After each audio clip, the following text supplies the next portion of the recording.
তৃতীয় ধাপে বা নৌজা সমুদ্র অভিযানের মাধ্যমে 120 টন জরুরি ত্রাণ সামগ্রী মিয়ানমারে প্রেরণ করা হয়।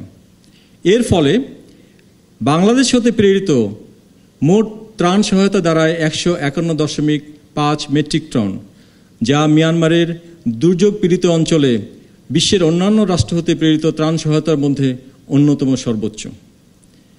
মিয়ানমারে মানবিক মিশন শেষে বাংলাদেশ উদ্ধার ও চিকিৎসা সহায়তাকারী দল গতকাল বিকালে নৌবাহিনীর একটি জাহাজ যোগে দেশে ফেরত এসেছে।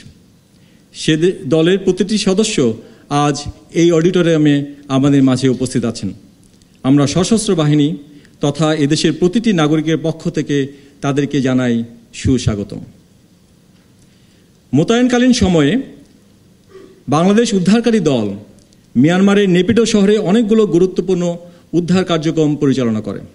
এর মধ্যে অন্যতম ছিল একটি বিধ্বস্ত 4তলা ভবনের নিচতলা হতে একজন 68 বছর বয়সী মহিলার মৃতদেহ উদ্ধার। উল্লেখ্য যে গত 28 মার্চ 2025 তারিখের ভূমিকম্পে উক্ত মহিলা 4তলা ভবনের নিচতলায় আটকা পড়া অবস্থায় আহত হয়ে মারা যান। বিধ্বস্ত ভবনটির ভিতরে প্রবেশ অত্যন্ত ঝুঁকিপূর্ণ হওয়ায় সেখানে অন্য উদ্ধারকারী দলগুলো উদ্ধার তৎপরতা চালায়নি। বাংলাদেশের উদ্ধারকারী দল নেপিডোতে পৌঁছানোর অব্যবহিত পরেই মিয়ানমার কর্তৃপক্ষ তাদেরকে উক্ত বিল্ডিংটিতে উদ্ধার তৎপরতা চালানোর অনুরোধ জানায়। এর প্রেক্ষিতে গত 3রা এপ্রিল 2025 তারিখে বাংলাদেশ উদ্ধারকারী দল সেখানে অভিযান চালিয়ে 1430 ঘটিকার মধ্যে উক্ত উদ্ধার কার্য সম্পন্ন করে। বাংলাদেশ উদ্ধারকারী দলের এই সাফল্যের প্রেক্ষিতে মিয়ানমার কর্তৃপক্ষ মিয়ানমার পররাষ্ট্র মন্ত্রণালয়ের 3টি আংশিক ধ্বংসপ্রাপ্ত ভবনের বিভিন্ন গুরুত্বপূর্ণ সামগ্রী উদ্ধারের দায়িত্ব বাংলাদেশকে প্রদান করে, যা বাংলাদেশের উদ্ধারকারী দল অত্যন্ত সফলতার সাথে সম্পন্ন করে। এর পাশাপাশি নেপিডো শহরের বিভিন্ন স্থানে ক্ষতিগ্রস্ত আবাসিক ভবন, অসামরিক ক্লিনিক, শপিং মল সহ সর্বমোট 45টি আংশিক ধ্বংসপ্রাপ্ত ভবনের ঝুঁকিপূর্ণ ও নিরাপদ স্থানগুলো শনাক্ত করায় বাংলাদেশ দল মিয়ানমার কর্তৃপক্ষকে সহায়তা করে। এছাড়াও নেপিডো সেন্ট্রাল ফায়ার সার্ভিস স্টেশনের ধ্বংসপ্রাপ্ত ভবনের উদ্ধার কার্য পরিচালনার উদ্দেশ্যে বাংলাদেশ উদ্ধারকারী দল মিয়ানমার ফায়ার সার্ভিস টিমের সাথে উদ্ধার কার্য পরিচালনার পরিকল্পনা প্রণয়ন করে এবং সে পরিকল্পনা অনুযায়ী পরবর্তীতে মিয়ানমার কর্তৃপক্ষ তাদের উদ্ধার কাজ পরিচালনা করে। বাংলাদেশ চিকিৎসা সহায়তাকারী দল মিয়ানমারের নেপিডো শহরের বিভিন্ন হাসপাতালে চিকিৎসা কার্যক্রম ও মেডিকেল ক্যাম্পেইন পরিচালনা করে। এর মধ্যে উল্লেখযোগ্য হল 50 শয্যা বিশিষ্ট জবুথিরি হাসপাতাল, 100 শয্যা বিশিষ্ট হাসপাতাল ও 1000 শয্যা বিশিষ্ট জেনারেল হাসপাতাল। সামরিক ও অসামরিক বিশেষজ্ঞ ডাক্তার ও নার্সদের সমন্বয়ে গঠিত বাংলাদেশ মেডিকেল দল তাদের মোতায়েনকালীন সময়ে 17টি জটিল অস্ত্রোপচার সহ সর্বমোট 885 জনকে চিকিৎসা সেবা প্রদান করে। এখানে বিশেষভাবে উল্লেখ্য যে মেডিকেল টিমের চিকিৎসা কার্যক্রম দুর্গত এলাকার সাধারণ জনগণের মধ্যে যথেষ্ট সাড়া ফেলে এবং অতি অল্প সময়ের মধ্যেই মিয়ানমারের দুর্গত জনগণের কাছে তারা আশীর্বাদ রূপে পরিগণিত হয়। বাংলাদেশের উদ্ধারকারী ও চিকিৎসক দলের প্রতিটি সদস্যের সহমর্মিতা, আন্তরিকতা ও নিষ্ঠা তাদেরকে মিয়ানমার সরকার ও জনগণের আস্থাভাজন করে তোলে। এর ফলশ্রুতিতে বাংলাদেশ দলের কর্মকাণ্ড পরিদর্শনে আসেন দেশটির উপপ্রধানমন্ত্রী ও পররাষ্ট্রমন্ত্রী উ থান শোয়ে। এছাড়াও বাংলাদেশ দলের সম্মানে তিনি এক মধ্যাহ্নভোজের আয়োজন করেন।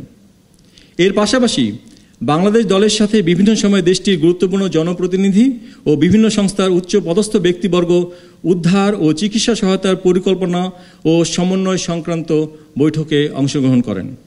বাংলাদেশ দলের স্বদেশ প্রত্যাবর্তন উপলক্ষেও মিয়ানমার কর্তৃপক্ষ গত 10 এপ্রিল 2025 তারিখে এক বিদায়ী অনুষ্ঠানের আয়োজন করে।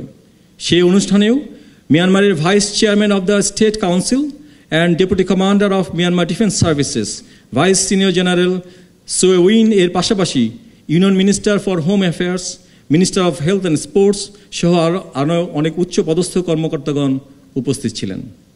প্রসঙ্গত উল্লেখ্য যে মিয়ানমারে বাংলাদেশ উদ্ধারকারী ও চিকিৎসক দলের তৎপরতা সে দেশে প্রিন্ট ও ইলেকট্রনিক মিডিয়াতে যথেষ্ট গুরুত্ব সহকারে প্রচারিত হয়।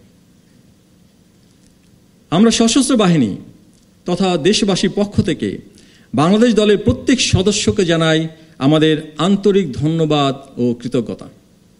আর্তমানবতার সেবায় আপনারা সাহসিকতা ও আত্মত্যাগের এক উজ্জ্বল দৃষ্টান্ত স্থাপন করেছেন।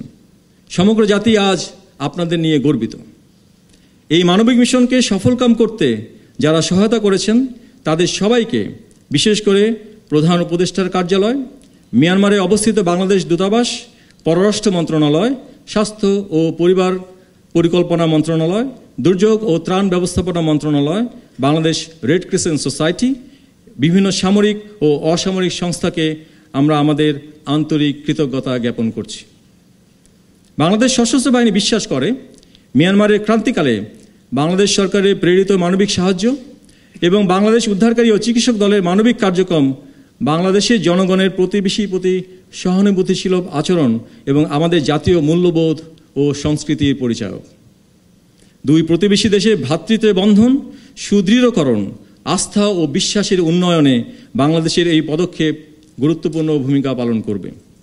আগামী দিনগুলোতেও বাংলাদেশ সশস্ত্র বাহিনী সরকারের নির্দেশনা মোতাবেক দেশ ও বিদেশে যে কোনো কর্তব্য নিয়োজিত হতে রয়েছে সদা প্রস্তুত ও অঙ্গীকারাবদ্ধ। আপনাদের সকলকে অনেক ধন্যবাদ।